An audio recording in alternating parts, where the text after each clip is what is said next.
শাওয়াল মাসের রোজার গুরুত্ব ও ফজিলত জানাবেন এবং এর নিয়ম কি, সময়সীমা জানাবেন।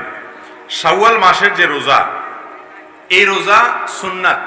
নবী করিম সাল্লাল্লাহু আলাইহি সাল্লাম শাওয়াল মাসে 6টি রোজা রাখার নির্দেশ আমাদেরকে করতেন ওই মাস উপলক্ষে। তিনি বলেছেন, মান সামা রমাদান, যে ব্যক্তি রমজান মাসে রোজা রাখবে সবগুলো, সুম্মা আতবাউহু সিত্তাম মিন শাওয়াল, এরপর রমজান মাসের রোজাগুলো রাখার পর শাওয়াল মাসে যে ব্যক্তি 6টা রোজা রাখবে, কানা কাসিয়ামিদ দাহার, আল্লাহ তাআলা তাকে সওয়াব দিবেন সারা বছর রোজা রাখার সওয়াব। সারা বছর রোজা রাখার সওয়াব কিভাবে হয় এ সম্পর্কে অনেক উলামা ইকরাম, মুহাদ্দিসিন ইকরাম চমৎকার একটা ব্যাখ্যা দিয়েছেন। সেটা হলো, রমাদান মাস ধরুন সর্বোচ্চ 30 দিন হবে পুরা মাস, আর শাওয়ালের 6, 30 আর 6 কয়টা হয়?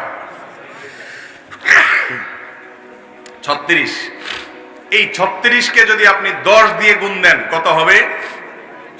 360। চন্দ্রবর্ষ সৌরবর্ষের চাইতে কয়েকদিন কম হয়।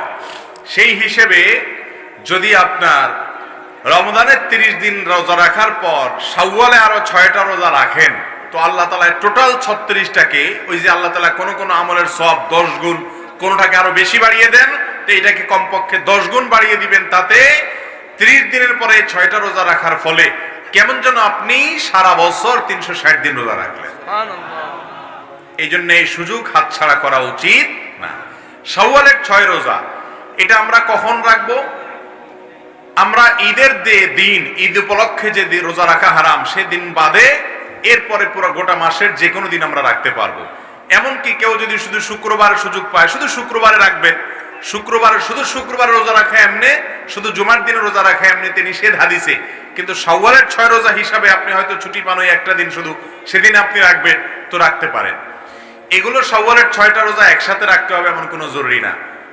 একদিন আজকে একটা রাখলেন, আবার 2 দিন পরে একটা রাখলেন, প্রথম সপ্তাহে 2টা রাখলেন, পরের সপ্তাহে আবার 2টা রাখলেন, এভাবে আপনি গ্যাপ দিয়ে রাখতে পারেন। গোটা মাসের ভিতরে মোট 6টা হলেই শাওয়ালের 6 রোজা হয়ে যাবে।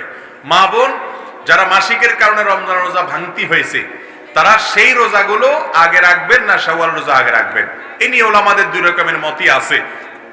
অনেক স্কলারগণ বলেছেন আগে রমজান রোজাটা পুরা করবেন, কাজাগুলো রাখবেন, এরপর শাওয়ালেরটা রাখবেন। কারণ হাদিসে আসছে, মান সামা রমাদান, যে ব্যক্তি রমজানের রোজা রাখলো এরপরে আসছে শাওয়ালের রোজা রাখলো, তো আপনার রোজা তো বাকি আছে রমজানের, সেগুলো রাখবেন, তারপর শাওয়ালের 6 রোজা রাখবেন। যদি অন্যান্য উলামা ইকরাম বলেছেন যে না, রমজানের রোজা যদি কেউ পরেও রাখে অসুবিধা নাই, শাওয়ালেরটা তো ওই মাসের মধ্যেই রাখতে হবে। শাওয়াল মাস চলে গেলে যদি